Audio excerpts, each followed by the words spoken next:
Alhamdulillah Rabbil Alamin. Wassalatu wassalamu ala ashrafil anbiya wal mursalin wa ala alihi wa sahbihi ajma'in. Subhanaka la ilma lana illa ma 'allamtana innaka antal alimul hakim. Wa bishrah li sadri wa yassir li amri wa hlul 'uqdatam min lisani yafqahu qawli. Pada malam ini kita akan membicarakan mengenai khauf. Tarikh yang telah dibawa oleh Hujjatul Islam Al-Imam Al-Ghazali berkata, ketahuilah bahawa hakikat khauf ataupun takut ialah hati menderita dan terbakar dengan sebab akan berlaku perkara yang tidak diingini pada masa yang akan datang. Jadi yang dikatakan khauf, hati kita rasa betul-betul derita ataupun hati terbakar dengan perkara yang akan berlaku. Dia kata khauf, takut kepada perkara yang akan berlaku sehingga hati kita rasa lemah ataupun rasa dalam keadaan seolah-olah terbakar. Itulah dikatakan khauf. Jadi khauf ini hakikat dia ialah perasaan yang ada dalam hati yang sentiasa merasa bimbang-bimbang ataupun dalam keadaan sentiasa takut mengenai apa yang berlaku pada perkara yang akan datang. Kadang-kadang perkara tersebut berlaku dengan sebab berlakunya dosa, dan kadang-kadang ketakutan kepada Allah wujud dengan sebab mengetahui sifat-sifatnya yang wajib diketahui. Jadi di antara kesan ataupun hasil daripada takut ini, di antaranya sebab memikirkan tentang dosa-dosa. Kerana apabila seseorang itu memikirkan tentang dosa, lalu dia akan merasakan bahawa dia ini orang yang banyak bersalah di hadapan Allah. Dan orang yang banyak dosa ini pasti akan mendapat kemurkaan Allah. Dan orang yang mendapat kemurkaan Allah akan dicampakkan ke dalam api neraka. Lalu mari timbul perasaan takut. Takut kerana apa? Kerana bimbang dosa yang banyak. Maka demikian, kita kalau dikatakan kematian itu hampir dekat dia, maka kita takut mati. Takut mati kerana apa? Kerana banyak dosa. Maka perasaan takut ini datang hasil di antara sebabnya adalah kerana dosa-dosa yang telah dilakukan. Jadi orang yang banyak dosa akan sentiasa rasa takut. Bukan saja takut, bahkan hatinya sentiasa tidak tenang kerana dosa-dosa yang ia telah lakukan. Dan ada juga orang yang saleh yang tidak melakukan dosa. Tidak melakukan dosa ataupun menjaga diri daripada jatuh kepada dosa, tetap juga merasa takut kepada Allah.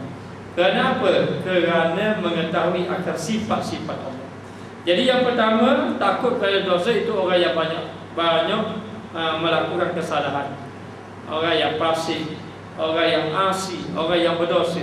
Tapi yang kedua, orang yang takut kerana sifat Allah, ini orang yang saleh, orang yang takwa, orang yang dekat dengan Allah. Jadi perasaan takut dia kerana apa? Kerana mengetahui akan sifat-sifat Allah. Jadi bila dia mengetahui sifat Allah, lalu timbul gerun di dalam hati. Bila gerun di dalam hati inilah yang menyebabkan dia akan sentiasa menangis, meninggalkan maksiat, takut kepada Allah. Ada juga mengatakan takut ini hasil bimbang kerana azab Allah yang begitu pedih. Apabila mereka memikirkan tentang azab yang ada di atas muka dunia pun mereka tidak tahan, maka bagaimana azab di negeri akhirat pula? Maka itu pun timbul perasaan takut kepada Allah. Jadi perasaan takut kepada Allah ini dipuji oleh syarak. Bahkan perasaan takut ini akan terhimpun kepadanya segala kebaikan. Dengan arti kata, orang yang ada takut, nascaya dia akan tinggalkan maksiat. Orang yang ada khauf, takut kepada Allah, nascaya akan mempertingkatkan ibadat kepada Allah Subhanahu wa taala. Ini adalah lebih sempurna, yakni takut dengan sifat-sifat Allah. Sebab itu bila seorang itu dia banyak berzikir kepada Allah, nanti dia akan dapat melihat sifat-sifat Allah. Maksud dapat melihat sifat Allah, apabila dia melihat nikmat Allah, maka dia akan dapat lihat ini daripada kudrat iradat Allah. Ini daripada sifat rahman Allah, kasihan belas Allah Ta'ala. Jadi dia akan melihat sifat Allah. di atas nikmat yang dia dapat. Lalu bila dia melihat nikmat Allah Ta'ala ini yang Allah Ta'ala beri, dan dia dapat rasakan bahawa dengan nikmat yang Allah Ta'ala beri ini begitu besar nilainya, dengan apa yang dia lakukan. Boleh jadi dia sudah beramal, tapi bila dia beramal dibandingkan dengan nikmat yang Allah Ta'ala beri, maknanya tidak padam lagi dengan nikmat, dengan amalan yang diamalkan.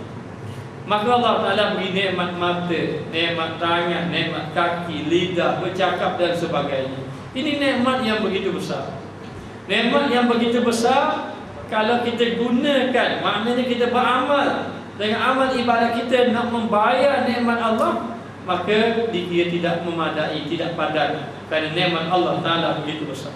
Lalu dikatakan bahawa orang yang sempurna ini rasa takut adalah orang yang alim, orang yang ada ilmu, yang mana mereka itu memahami tentang sifat-sifat ketuhanan. Ini adalah lebih sempurna orang yang takut berdasarkan kepada sifat-sifat Allah, kerana sesiapa yang mengenali Allah memang dia akan merasa takut kepada Allah. Siapa-siapa yang benar-benar mengenali Allah akan timbul perasaan takut dalam hatinya. Jadi bila timbul perasaan takut dalam hatinya ini, sehingga hati seolah-olah terbakar, lalu dia akan menjadi orang yang ahli ibadat, orang yang benar-benar ubudiyah kepada Allah. Maka siapakah yang diakui oleh Allah, orang yang benar-benar takut kepadanya? Allah Ta'ala berfirman, innama yakhsyallaha min ibadihil ulama. Sesungguhnya yang takut kepada Allah di antara hamba-hamba Allah adalah ulama-ulama. Maka di sini ulama khilaf. Ada mengatakan ulama fiqh, ulama fiqh, ada mengatakan ulama tauhid, ada mengatakan ulama tasawuf, ada mengatakan ulama lughah, dan macam-macam orang mengatakan ulama yang dimasukkan dalam ayat ini. Ada kata ulama fiqh, tauhid dan sebagainya. Maka katanya al-ulama yang dimasukkan di situ adalah ulama yang mari takut, ada perasaan takut kepada Allah, yang terdiri daripada ulama-ulama tasawuf.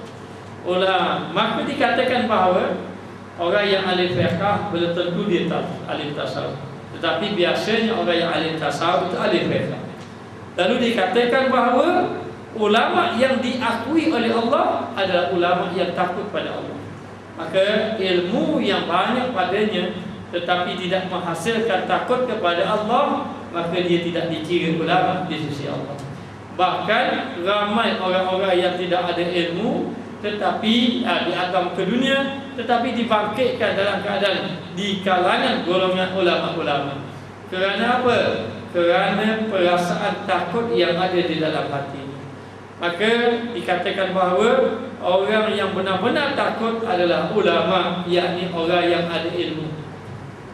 Maka bila katakan ada ilmu, ulama itu sebenarnya tidak kepada tasawuf, tetapi ulama tasawuf, ulama fiqh dan juga ulama tauhid.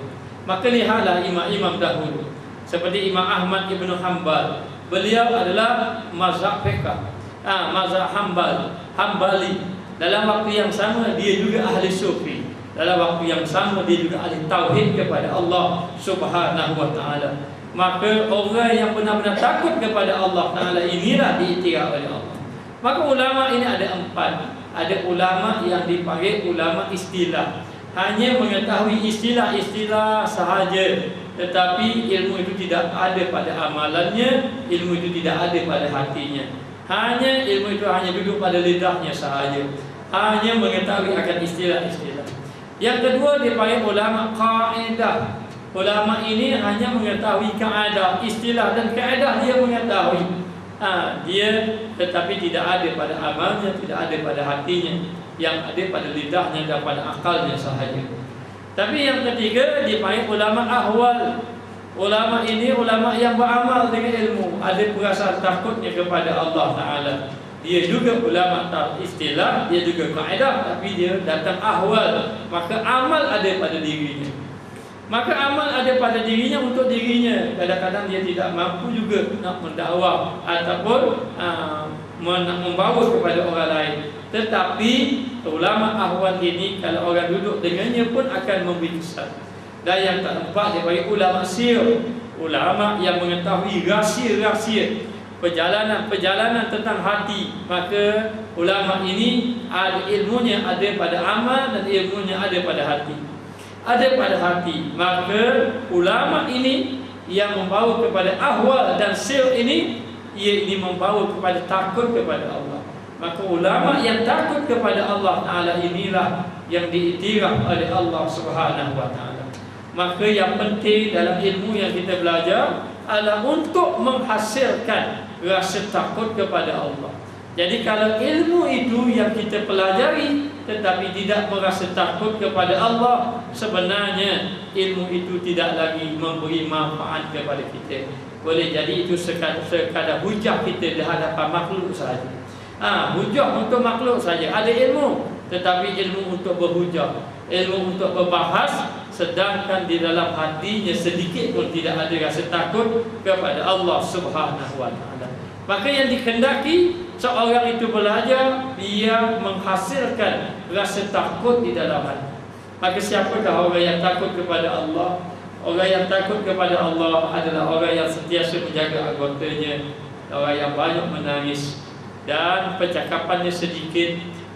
Dan kalau dia bercakap pun percakapan dia membawa hikmah, membawa kebaikan, dan dihabiskan masanya dengan ibadat kepada Allah Ta'ala, sekali-kali tidak mahu bercakap perkara yang sia-sia.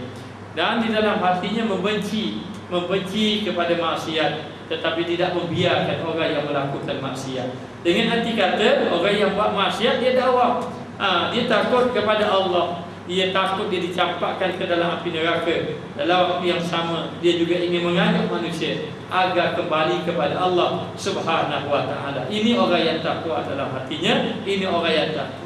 Maka disebut oleh Nabi SAW, ittaqwa haitsuma kunta. Hendaklah kamu merasa takut kepada Allah di mana saja kamu berada. Dengan arti kata, seorang itu seolah-olah dia merasakan bahawa ia itu bersama dengan Allah, dipanggil seolah-olah dia itu melihat Allah Ta'ala, ini dipanggil musyahadah. Ataupun seolah-olah, ataupun dia dapat merasai bahawa dia sentiasa diperhati oleh Allah, ini adalah maqam muraqabah. Maka untuk menghasilkan takut kepada Allah, inilah persoalannya. Lalu ditanya, bagaimanakah perasaan seseorang itu nak mendatangkan rasa menangis ataupun rasa takut kepada Allah? Maka dikatakan bahawa hendaklah seseorang itu banyak muhasabah diri kepada Allah, bertaubat dan berzikir. Dia muhasabah dirinya, kemudian bertaubat dan memperbanyakkan zikrullah kepada Allah agar hasil hatinya menjadi lembut dan ingat kepada Allah Subhanahu Wa Ta'ala. Maka seruan dan pujian orang yang beriman ini diseru agar mencapai sifat takwa. Dan juga orang yang takwa inilah orang yang dipuji oleh Allah. Dia takut nak mengambil perkara yang diharapkan oleh Allah. Ketika orang lain tak takut, dia takut, maka ini dipuji oleh Allah. Maka Allah Ta'ala menyuruh kepada hamba-Nya agar takut kepadanya sahaja. Wa iyaya farhabun, dan hanya kepada Kulah engkau takut, hanya kepada Allah Ta'ala lah yang takut. Maka begitulah Nabi Musa alaihissalam menyuruh kepada umatnya agar beriman kepada Allah, tetapi umatnya tidak mahu beriman kepada Allah, tidak mahu mengikuti Nabi Musa alaihissalam. Bahkan mereka lebih rela menyembah patung berhala.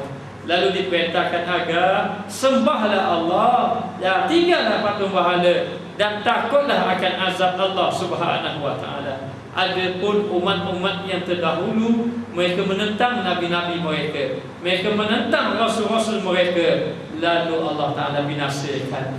Maka nabi-nabi dan rasul-rasul mereka akan menyeru, anittaqullah, takutlah kamu kepada Allah. Namun demikian umat-umat nabi-nabi yang terdahulu yang menentang nabi dan rasul, akhirnya menentangnya, menolaknya dakwah Nabi, akhirnya dibinasakan oleh Allah Subhanahu Wa Ta'ala. Maka Nabi seru kepada kita, Allah Ta'ala seru kepada kita, wa iyaya farhabun, maka kepada akulah hanya kamu kena takut. Tak ada yang lain kepada Allah, hanya takut kepada Allah Ta'ala, dengan arti kata mengikuti perintah Allah Subhanahu Wa Ta'ala. Dan Allah Ta'ala juga telah memuji orang-orang mukmin serta menyifatkan mereka itu dengan sifat takut. Maka Allah Ta'ala puji. Siapa yang Allah Ta'ala puji? Orang yang benar-benar rasa takut kepada Allah. Yakhafuna rabbahum min fawqihim. Mereka takut kepada Tuhan mereka yang di atas mereka, yang berkuasa ke atas mereka. Maknanya mereka benar-benar takut kepada Allah Ta'ala. Takut macam mana takut? Bahkan kalau melakukan dosa itu, umpama ada batu besar yang akan dicampakkan di atas kepalanya. Tapi bagi orang yang tidak rasa takut, dosa yang dia buat umpama lalat yang hinggap di atas hidungnya. Tak ada rasa takut. Maka demikianlah Allah Ta'ala puji siapa? Orang yang benar-benar takut kepada Allah. Jadi bila dia takut kepada Allah, pasti dia akan tinggalkan apa yang dilarang oleh Allah Ta'ala. Sahabat Nabi setiap kali datang ayat masing-masing takut. Kerana bimbang takut ayat yang diturunkan oleh Allah Ta'ala itu adalah diturunkan kepadanya. Bimbang sehingga kan sahabat yang suara kuat sikit pun pada Nabi, turun ayat la tarfa'u aswatakum fawqa sautin Nabi. Jangan kamu tinggi suara kamu daripada suara Nabi. Terus menangis ketakutan, bimbang kerana ayat itu diturunkan kepadanya. Lalu ditanya, Nabi kata bukan diturunkan kepada kamu, tidak diturunkan pada sahabat itu, tapi diturunkan kepada orang-orang lain, orang-orang yang tidak pandai menghormati baginda Rasulullah sallallahu alaihi wasallam. Lalu demikian hidup mereka adalah menjaga diri mereka daripada melakukan dosa. Ini orang yang takwa.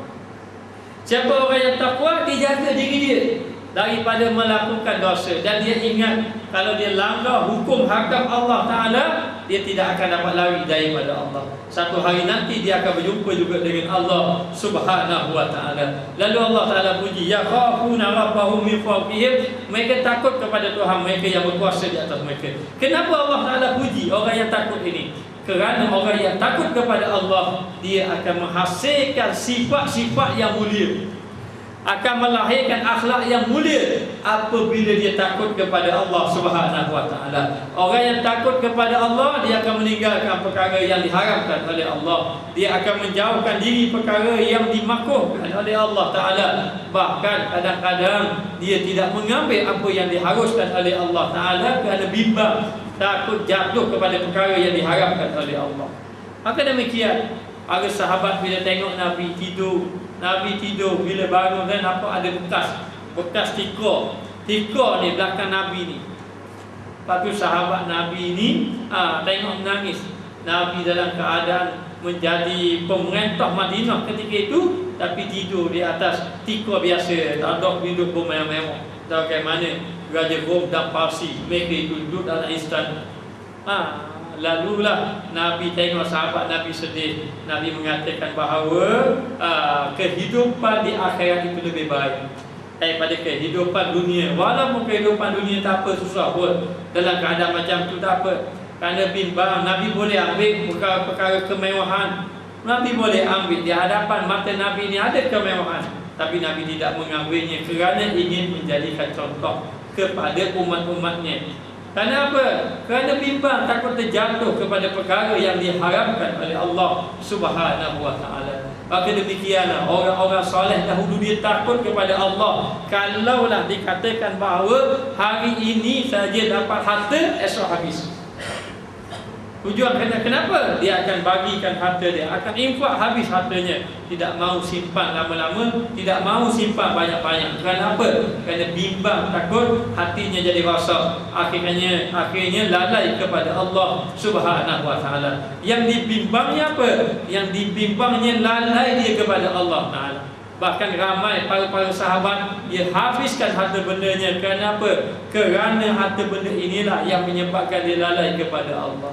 Maka orang yang takut kepada Allah, sahabat-sahabat Nabi, dia sentiasa takut kepada Allah Ta'ala. Bahkan ada di antaranya, kalau dia dapat harta dia, infak habis kepada jalan Allah Ta'ala, sehingga kan esok kali habis licin harta dia, tidak simpan. Kenapa? Kerana bimbang, takut lalai hatinya kepada Allah Subhanahu wa Ta'ala. Bahkan di kalangan orang-orang yang terdahulu, bila dapat saja kedudukan, baik dapat menjadi khalifah umpama Umar bin Abdul Aziz, mereka sentiasa menangis malam. Umar bin Al-Khattab menangis malam-malam hari. Kenapa? Kerana bimbang dia di hadapan Allah Ta'ala. Bagaimana kedudukan dia, rasa takut yang bersangatan kepada Allah. Maka orang yang takut kepada Allah Ta'ala inilah yang dipuji.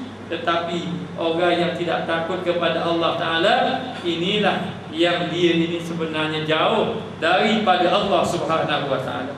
Maka Allah Ta'ala menjadikan kau di antara sifat kesempurnaan iman. Bermakna iman seseorang itu tidak sempurna lagi selagi mana tidak ada perasaan takut kepada Allah. Walaupun dia ahli ibadat banyak, belum tentu orang ahli ibadat itu takut kepada Allah. Walaupun dia ilmu banyak, belum tentu ilmu banyak itu ahli ibadat kepada Allah Ta'ala. Jadi nak beritahu, Allah Ta'ala akan pandang hati dia yang benar-benar takut kepada Allah. Jadi hati yang takut kepada Allah Ta'ala inilah Allah Ta'ala selamatkan dia. Siapa takut kepada Allah, Allah Ta'ala akan selamatkan dia. Lalu dikatakan bahawa iman seseorang itu akan betul-betul sempurna apabila dia ini benar-benar rasa takut kepada Allah Subhanahu Wa Ta'ala. Lalu Allah Ta'ala berfirman, wa khafuni in kuntum mu'minin, dan takutlah kepada aku jika kamu benar-benar orang yang beriman. Takut kepada Allah kalau kamu benar-benar beriman kepada Allah Subhanahu Wa Ta'ala. Jadi takut ini sama ada kita ini ketika keseorangan ataupun berterang-terangan, kita mesti rasa takut kepada Allah. Takut apa? Takut daripada melakukan dosa, takut daripada jatuh ke dalam kemukaan Allah Subhanahu Wa Ta'ala. Maka disuruh kita agar sentiasa menjauhkan diri daripada melakukan dosa dan memperbanyakkan istighfar kepada Allah, memperbanyakkan berzikir kepada Allah Ta'ala. Dan benar, orang yang banyak berzikir ini akan timbul rasa takut kepada Allah. Kerana nak timbul rasa takut ini bukan senang. Maknanya, jadi nak hasilkan rasa takut, kadang-kadang kita kena banyak berzikir kepada Allah Ta'ala, banyak muhasabah kepada Allah Ta'ala, banyak menghitung hati kita, diri kita ini kepada Allah. Bahkan disuruh juga agar mengingati perkara-perkara yang berkaitan dengan akhirat. Bahkan disuruh juga kita sentiasa mendengar ancaman-ancaman daripada Allah. Sebab itu Al-Quran dia turun mengenai basyiran wa naziran. Basyiran berita gembira. Jadi berita gembira ni untuk semangat ibadat. Tapi basyiran itu berita gembira, naziran itu berita ancaman. Ancaman ini supaya meninggalkan maksiat. Lalu Nabi bawa dua kepada kaum dia, kepada sahabat-sahabat. Nabi berdakwah, Nabi bawa dua, satu berita gembira, satu berita ancaman. Berita gembira, berita ancaman. Apabila sahaja sahabat ini ingkar kepada Allah, maka Nabi akan beritahu lalu balasannya nanti akhirat, nanti habis amal ibadat kamu terbatal, kamu akan diazabkan oleh Allah Ta'ala. Sahabat Nabi kalau dengar saja akan diazabkan oleh Allah, pasti akan takut. Pasti akan takut. Mereka akan menangis, mereka akan bertaubat sungguh-sungguh kepada Allah. Sehingga kan Ka'ab bin Malik bertaubat kepada Allah 30 hari di pulau oleh Nabi. Tak cukup lagi, tambah lagi 40 hari di pulau di pulau oleh Nabi dan para sahabat. Kerana kesalahan dia tidak bersama dengan Nabi dalam peperangan Tabuk. Menangis bersungguh-sungguh, menangis bersungguh-sungguh. Akhirnya taubatnya diterima oleh Allah Subhanahu Wa Ta'ala. Sehinggalah dia ni jadi gembira. Gembira.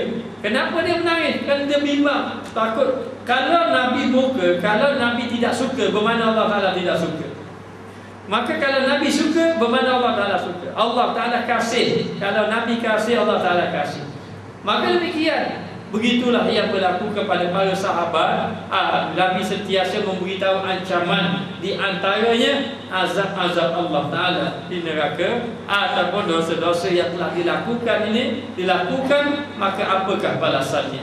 Maka demikianlah, apabila seorang itu takut kepada Allah, dia pasti yang pertama dia akan tahan hawa nafsunya daripada buat perkara-perkara mungkar. Yang kedua, pasti dia akan beramal ibadat dengan amal ibadat yang saleh.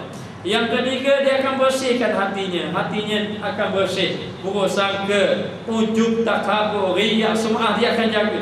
Kerana dia tahu inilah penyakit yang menyebabkan amal ibadatnya terbatas. Ramai mana orang amal ibadat tapi amal ibadat terbatas. Dekat negeri akhirat nanti ada orang bangkit nanti tak ada amal.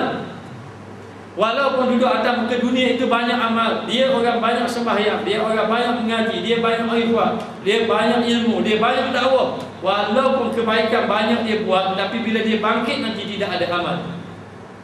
Sebab apa tidak ada amal? Kerana hati yang tidak bersih lagi, ataupun dosa-dosa yang dia telah lakukan. Lalu dalam keadaan macam itu, orang yang takut kepada Allah, dia akan menjaga hatinya, bimbang dia. Takut apa?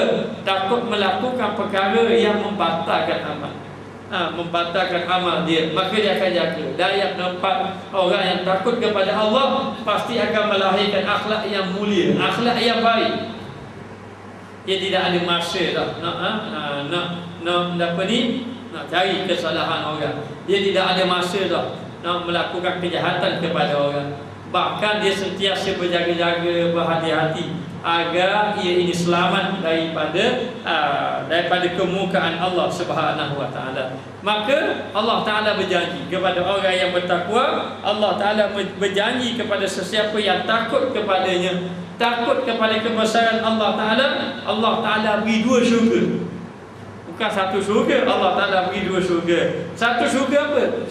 Satu syurga makrifat di dunia.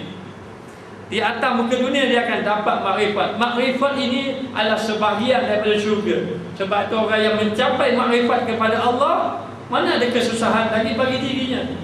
Sebab apa? Dia sudah mengenal Allah, dia sudah bersama dengan Allah. Bagaimana orang yang bersama dengan Allah? Bahagia tak bahagia?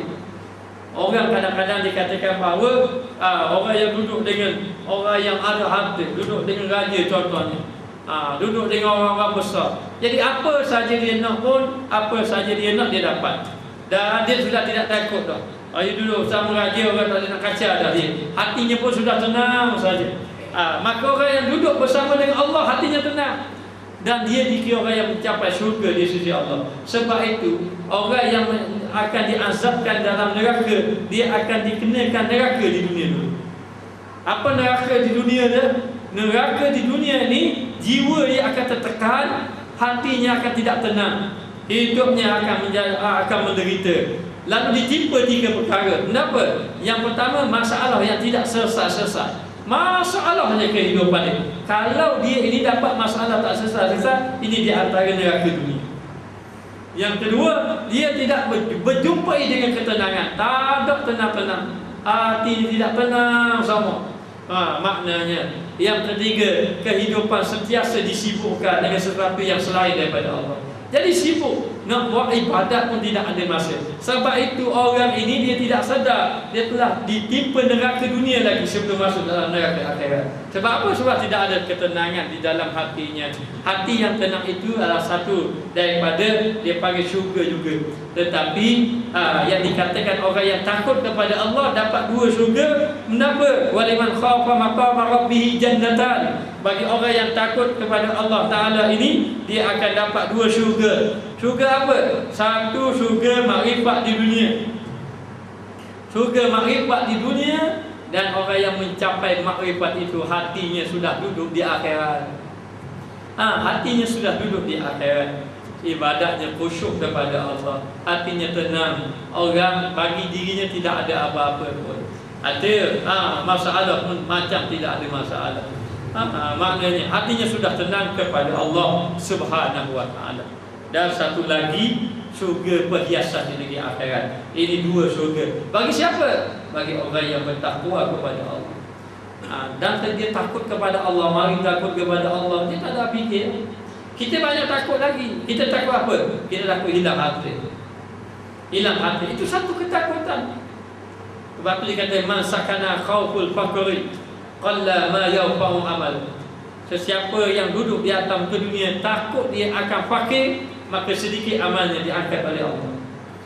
Apabila kita banyak takut, kita banyak takut fakir. Fakir itu satu takut. Kita takut berbimbang-bimbang dengan anak isteri kita. Dan Allah Ta'ala mana? Allah Ta'ala dia dah jaga anak kita banyak mana rezeki, isteri kita banyak mana rezeki. Tapi kita bimbang-bimbang lagi, hati kita jadi tidak tenang kepada Allah. Bahkan kita bimbang lagi dengan harta yang ada tangan kita pun kita bimbang. Ada dalam tangan kita pun bimbang lagi, takut, takut lagi. Itu semua bukan takut kepada Allah. Itu bukan semua takut kepada Allah, tidak. Tapi yang takut kepada Allah ini artinya akan menjadi tenang di sisi Allah Ta'ala. Dia takut akan dosanya, dia takut akan berjumpa dengan Allah Ta'ala, akan amal ibadahnya ditolak oleh Allah. Dia takut kepada Allah Ta'ala dengan sifat-sifat Allah Ta'ala yang maha agung, yang maha besar. Bila dia mengenal Allah, maka timbul rasa takut di dalam hatinya. Inilah ketauhidan yang ada di dalam hati manusia. Sebab tu tauhid kita ini biar kalau boleh biar mencapai tauhid syuhudiyah. Hati tauhid kita ni hati biar betul-betul pandang Allah. Sebagai tauhid syuhudiyah, memandang kepada Allah Ta'ala. Jadi orang yang mencapai tauhid syuhudiyah ini hati tenang. Sebab dia betul-betul pandang kepada Allah. Kita duduk tauhid i'tiqadiyah, tauhid ilmu. Tauhid pegangan, dia pegang ini, pegang gini, pegang ini, tak ada rasa apa-apa takut. Tidak ada rasa takut dan tidak memandang kepada Allah Subhanahu wa Ta'ala. Maka sesiapa yang takut kepada kebesaran Allah, ia takut kepada kebesaran Allah Ta'ala, akan sifat-sifat Allah. Dia mengetahui akan sifat-sifat Allah. Allah Ta'ala melihat, Allah Ta'ala mendengar, Allah Ta'ala lah yang menentukan segala-galanya. Sebab tu apa yang berlaku ni semuanya dalam kiraan Allah. Kita letak gitu je. Hari ni kita tak rezeki, oh itu bukan hak kita. Hari ni orang buat kita, itu Allah Ta'ala gerakkan dia buat pada kita. Orang ni buat macam ni, begitu tak ada rasa apa-apa sebenarnya, sepatutnya begitu. Tapi kalau tauhid kita lemah begitu, kita takut sesuatu yang hilang apa yang ada pada kita. Hilang harta, hilang macam-macam kita takut. Maka orang yang macam ini, dia ini tidak mencapai, tidak mendapat ketenangan dalam dunia. Lalu dikatakan bahawa sesiapa yang takut kepada kebesaran Allah, Allah Ta'ala menjadikannya syurga sebagai tempat tinggal. Kalau dia benar-benar takut. Ini bermakna kalau orang itu tidak rasa takut lagi kepada Allah, maka tidak lagi tempatnya di dalam syurga Allah Ta'ala. Maka orang yang masuk dalam syurga ini adalah terdiri daripada orang yang takut. Dan orang yang masuk dalam syurga ini amal ibadahnya diterima, rahmatnya diberi oleh Allah. Allah Ta'ala beri rahmat kepadanya. Sebab itu ulama-ulama dahulu sampai tak tidur malam menangis kerana ayat innama yataqabbalullahu minal muttaqin. Allah Ta'ala tidak menerima amal ibadat kecuali orang-orang yang bertakwa. Bahawasanya hanya orang yang bertakwa je amal ibadatnya diterima. Jadi bila kita dihitung, kita muhasabah, aku ni amal ibadat aku ni Allah Ta'ala terima ke tak terima, pegang pada ayat ini. Ini ukuran innama yataqabbalullahu minal muttaqin. Sedangkan kita nak jumpa Allah tak tahu. Kita tidak tahu bila kita akan jumpa Allah. Sama ada orang tua, orang muda, budak-budak kecil, kita tidak tahu. Tidak tahu bila tu. Bila dia akan berjumpa dengan Allah Ta'ala. Lepas tu disebut anfusakum wa ahlikum nara. Jaga diri kamu dan ahli keluarga kamu daripada api neraka. Menangis budak kecil, takut kata. Orang tua tak takut, mana tak menangis, budak kecil menangis bila dengar ayat jaga diri kamu dan ahli keluarga kamu. Kerana apa? Kerana bimbang masuk capuk dalam api neraka. Kerana budak-budak dia kata ibarat unggun, ibarat bahan bakaran yang kecil-kecil dulu. Nak bakar yang besar, bakar yang kecil dulu. Akhirnya menangis takut kepada Allah Subhanahu wa Ta'ala. Sehingga kan orang-orang saleh mukanya sentiasa pucat. Kerana apa? Kerana mereka itu takut kepada Allah Ta'ala. Sedangkan mereka itu walaupun pucat takut, tapi hatinya tenang. Ini beza. Dan kadang kita takut kepada makhluk, memang hati pun tak tenang. Tetapi takut kepada Allah menghasilkan hati yang tenang kepada Allah. Lalu Allah Ta'ala berfirman, wa amma man khafa maqama rabbih wa nahan nafsa 'anil hawa. Dan adapun orang yang takut kepada kebesaran Tuhannya, takut kepada Allah, dia pasti akan menahan diri daripada keinginan hawa nafsunya. Maka sesungguhnya syurgalah tempat tinggalnya. Fa innal jannata hiyal ma'wa, maka syurgalah tempat tinggal dia. Siapa orang yang menahan diri daripada hawa nafsu? Kenapa dia boleh tahan diri? Kerana dia ada sifat takut. Sifat takwa, sifat khauf, takut kepada Allah Subhanahu wa taala. Inilah isi ilmu, inilah hakikat cinta hamba. Hakikat hamba duduk pada takut pada Allah.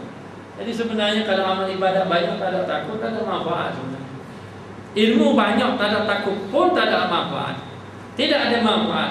Habis itu yang ada manfaat apabila hati seseorang itu rasa takut kepada Allah. Maka benarlah imannya, benarlah amalnya, benarlah kedudukan dia dengan Allah apabila seseorang itu ada rasa takut kepada Allah Subhanahu wa taala. Maka Syekh Ahmad Zarruq di dalam kawaidnya ada menyebut di antara pendorong amal adalah khasyah. Khasyah ni takut. Jadi yang jadi lemah ibadat kerana tidak ada perasaan takut. Jadi kuat orang beribadat kerana takut dia tinggi. Bila dia takut dia tinggi, dia akan kuat beribadat kepada Allah Subhanahu wa taala. Tapi ibadat dalam keadaan rasa takut. Sebab ramai orang beribadat tak ada rasa takut. Lalu dia katakan bahawa iaitu suatu pengagungan yang diiringi dengan rasa takut. Rasa takut khasyah ni maknanya dia merasa takut lalu dia mengagungkan Allah Ta'ala. Takut kepada Allah lalu mengagungkan. Bila mengagungkan Allah, dia akan mengutamakan Allah. Jadi segala kehidupannya memang semata-mata kerana Allah. Maka kau merupakan keluh kesah hati. Hati yang keluh kesah, bukan lidah keluh kesah. Hati yang keluh kesah. Kadang-kadang lidah kita keluh kesah, banyak dosanya, banyak dosa. Amal dah setengah. Hari ini banyak dosanya, banyak dosa. Akhir sekali itu keluh kesah pada lidah. Maka hati yang keluh kesah. Keluh kesah disebabkan akan bimbang, akan menerima hukuman daripada Allah Azza wa Jalla. Maknanya yang mana Allah Ta'ala ini akan menghukum kepada hamba-hambanya yang berdosa. Maka satu hari nanti semua takut juga. Bila? Kalau tak takut dunia, nanti nak mati pun tak. Dan satu hari nanti akan dihimpunkan manusia semuanya sekali di padang mahsyar. Lalu ketika itulah bahawa orang tahu benar-benar rasa takut. Kerana ketika itu Allah Ta'ala akan menunjukkan kemukaannya. Dan Allah Ta'ala tidak pernah menunjuk lagi kemukaannya sebagaimana berlakunya di padang mahsyar nanti. Lepas tu Nabi-Nabi membayangkanlah, kita ni kalau kita tidak bersalah tak rasa takut. Mari boleh lalu tak rasa takut. Sebab apa? Sebab kita tak salah. Tapi kalau orang bersalah, dia nampak, dia akan rasa takut. Sebab apa? Dia bersalah. Tapi di negeri akhirat, bila berdepan dengan Allah Ta'ala, yang tidak bersalah pun rasa takut. Makhluk yang tidak pernah ingkar kepada Allah, tidak pernah terhaka kepada Allah, la ya'suna ma amarahum wa yaf'aluna ma yu'marun, yakni para malaikat yang tidak pernah ingkar perintah Allah, dan mereka itu melakukan segala perintah Allah. Para malaikat sujud kepada Allah bila takut kepada Allah. Bila Allah Ta'ala menunjukkan kemukaannya, maka para malaikat sujud kepada Allah. Dan para nabi lupa akan umatnya, sehingga mengatakan nafsi, nafsi, diri aku, diri aku. Begitulah keadaan manusia berada dalam keadaan sangat-sangat takut kepada Allah Subhanahu wa ta'ala. Maka sesungguhnya orang yang takut di dunia ini, selamat dia di negeri akhirat. Tapi kalau dia tidak takut lagi di atas ke dunia, dia buat maksiat, dia buat ingkar kepada Allah Ta'ala, nanti dia akan berjumpa dengan hukuman Allah Ta'ala, Tuhan Jalla Jalaluhu wa Ta'ala azamatuh. Maknanya Allah Ta'ala yang maha tinggi, maha agung. Maka ketika itu dia akan berjumpa dengan Allah Subhanahu wa Ta'ala. Sebab kita akan mati nanti, semua amal ibadat kita akan dibentang di hadapan Allah. Allah Ta'ala akan tengok dan kita akan tahu mana-mana amal ibadat kita diterima. Dan baru kita tahu ini hasil amal ibadat kita. Baru kita tahu fadilat-fadilat. Baru kita tahu bahawa kerugian-kerugian kita semasa hidup di atas dunia. Jadi amal ibadat yang paling dekat dengan Allah adalah takwa. Maka kalau seorang itu hati sudah takut, maka sepanjang masa saat waktu nafas dia adalah ibadat kepada Allah. Ibadat yang paling maknanya dekat dengan Allah ialah perasaan takut. Perasaan takut kepada Allah. Jadi hati ni bila dia mari takut, dia akan sentiasa ingat. Dia akan sentiasa ingat kepada Allah Ta'ala. Jadi bila dia ingat, hatinya mula keluh kesah. Bila hatinya keluh kesah, hatinya akan ingat akan hukuman-hukuman Allah Ta'ala. dan dia akan merasa kebesaran Allah Subhanahu wa taala. Maka contoh kaum yang tergambar pada sendu tangisan seseorang yang mengukur kadar bahaya sesuatu akibat, lalu dia melakukan yang wajib dan tidak mendedahkan dirinya kepada penyakit serta dosa. Jadi nak tahu tanda dia ni takut, biasa dia banyak menangis. Orang yang banyak ketawa ni dia payah rasa takut pada Allah. Dia akan banyak menangis. Dalam waktu yang sama dia akan cepat melakukan ibadat kepada Allah. Lalu segala yang wajib tadi dia akan qada balik. Bimbang dia di hadapan Allah, dia akan qada balik. Dan amal-amal ibadat dibuat kepada Allah Subhanahu wa taala, dia akan memperbaiki lagi. Dan sama sekali dia tidak mahu lagi mendedahkan dirinya kepada dosa. Sebab hari ini dan kita buat amal, kadang-kadang kita bercakap, kita apa-apa pun kita tak fikir dah dosa. Jadi orang yang tak fikir dosa ni sebenarnya tidak ada perasaan khauf di dalam hati. Tapi kalau ada khauf dalam hati, dia akan fikir dosa. Akan fikir dosa, dan dia tidak berada di tempat-tempat yang disyaki, akan menjerumuskan ke lembah kejahatan serta kerosakan. Jauh, dia akan jauhkan diri. Sebab kalau orang, kalau kita duduk di tempat yang tak molek, jangan marah orang kalau orang kata benda tak molek kita, sebab kita duduk di tempat yang tak molek. Dalam waktu yang sama, kalau boleh kita pun memang kena jauhkan diri daripada perkara yang boleh jatuh kita kepada fitnah.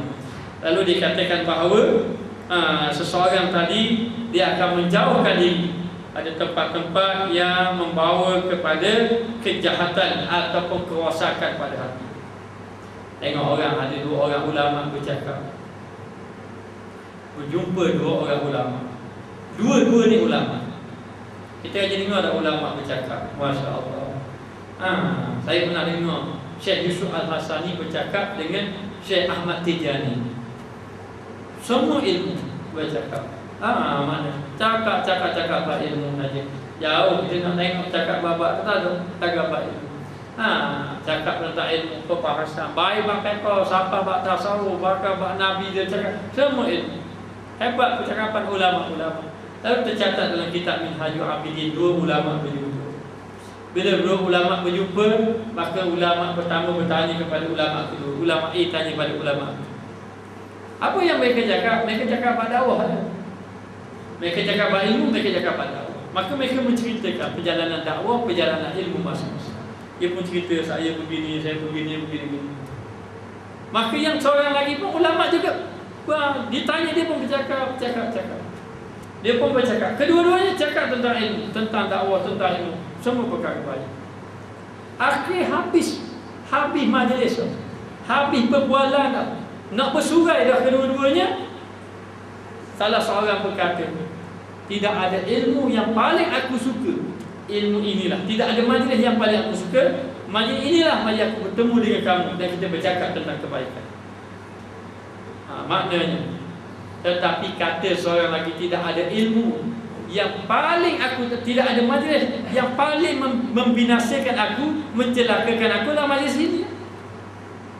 Majlis yang kita berbual ini adalah majlis yang paling membinasakan, yang mencelakakan aku. Terkejut dia seorang lagi. Lalu bertanya, kenapa kamu kata begitu? Sedangkan kita bercakap tentang perkara-perkara yang baik, perkara-perkara yang baik. Lalu dia mengatakan bahawa, tidakkah kita sedar apabila kita bercakap tentang ilmu, kita masing-masing menunjuk kehebatan ilmu.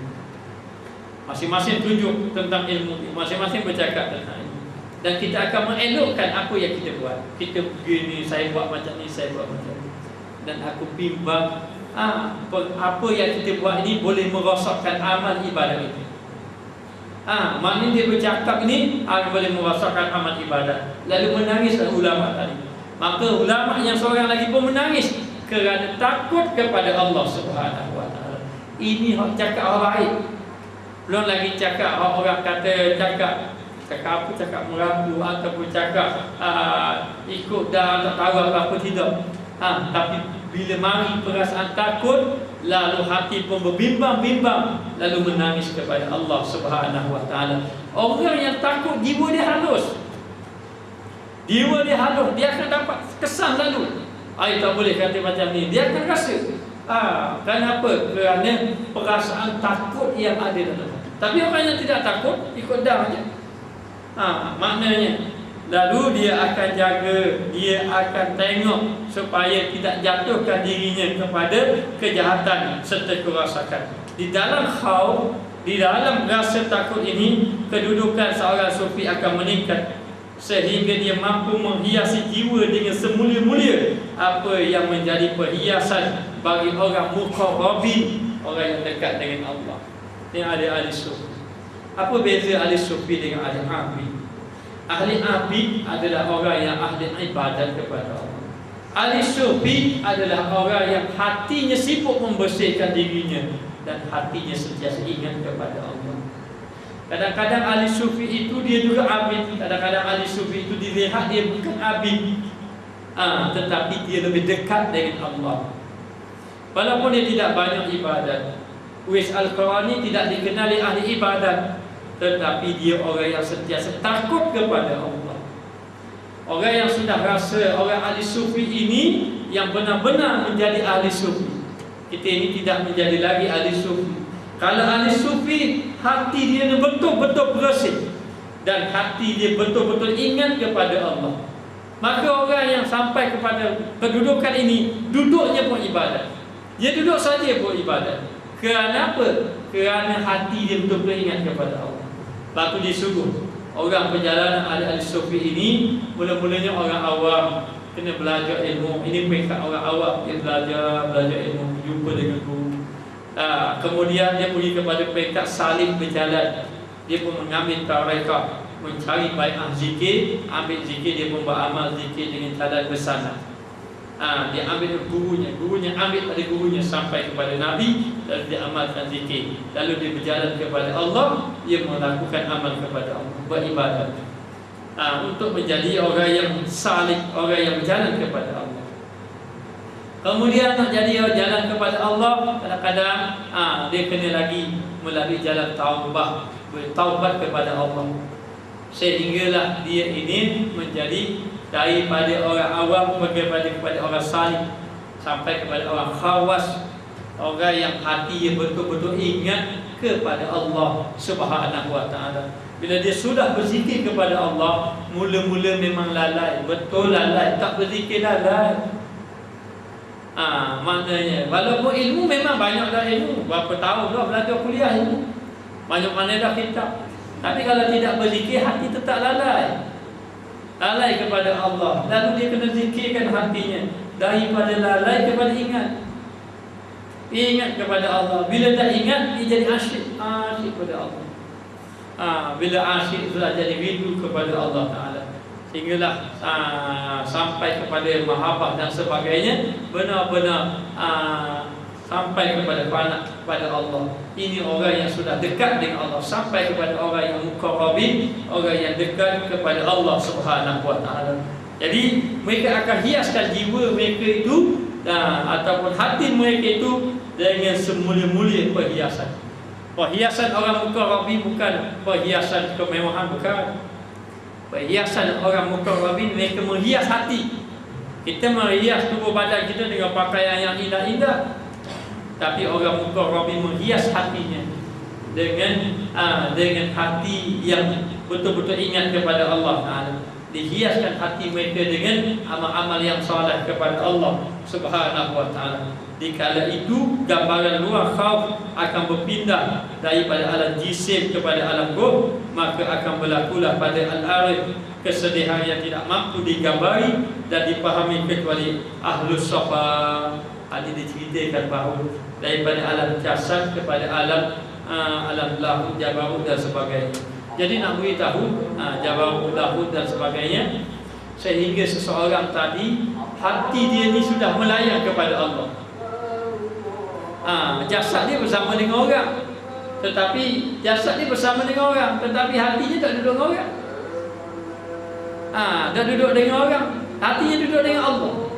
Sudah duduk dengan Allah Ta'ala hatinya, maka dikata berpindah daripada alam jisim kepada alam roh. Alam roh, maka akan berlakulah pada al-arif kesedihan yang tidak mampu digambarkan. Bila sampai dia hatinya sudah duduk bersama dengan Allah, dia sudah duduk seolah-olah macam tidak dapat digambarkan. Dia akan rasa rindu, asyik, kadang rasa takut, rasa kesedihan, itu semuanya rindu, asyik, takut itu kepada Allah Ta'ala, bukan kepada makhluk. Tidak lagi. Jasadnya bersama dengan makhluk, tetapi hatinya sudah bersama dengan Allah Ta'ala. Dan macam mana orang macam tu kita tak faham. Macam mana orang yang hati dengan Allah tak faham. Orang yang sudah jazbah, orang yang sudah majzub dengan Allah, yang sudah Allah Ta'ala tarik hatinya dengan Allah, tak nak gambar dah macam mana. Tidak boleh gambar. Jadi orang yang sudah jadi panak dengan Allah, orang kalau dia nak ke orang puan contohnya, dia jadi kemaru. Jadi kemaru dah bala saja. Orang cakap ni dia pun dah berapa tu balik. Itu dengan makhluk. Dengan Allah Ta'ala dapat nak gambar. Masya Allah. Tu. Sebab tu orang-orang yang jadi jazbah ni, kalau orang jadi jazbah ataupun majlis ni, tak boleh ambil kira ke dia. Tak boleh ambil kira. Yang mengaku dia Tuhan. Akulah Tuhan. Kadang-kadang kata-kata dia tak boleh ambil kira. Sebab apa, ketika tu dia bukan kita dah, dia dengan Allah. Dia sudah panas dengan Allah. Ini kita tidak faham. Yang faham orang ahli sufah, orang ahli sufi, orang yang telah mengalami pengalaman ini, dia faham. Jadi kita ni kena bersihkan hati kita sehingga mencapai khauf kepada Allah Subhanahu wa taala. Adapun nak sampai kepada fana jazbah, itu pemberian Allah. Kita bersihkan hati, dekatkan diri dengan Allah. Dan kita kena baik sangka dengan Allah, dan kita beribadat bersungguh-sungguh dengan Allah, mencari jalan Allah ni dengan bersungguh-sungguh. Kalau kita bersungguh-sungguh, Allah Ta'ala akan bantu kita, Allah Ta'ala akan tunjukkan kita jalan kita kepada Allah Subhanahu wa taala. Moga-moga dalam hati kita dicampakkan rasa takut kepada Allah, agar kita dapat meninggalkan maksiat kepada-Nya. Wallahu a'lam.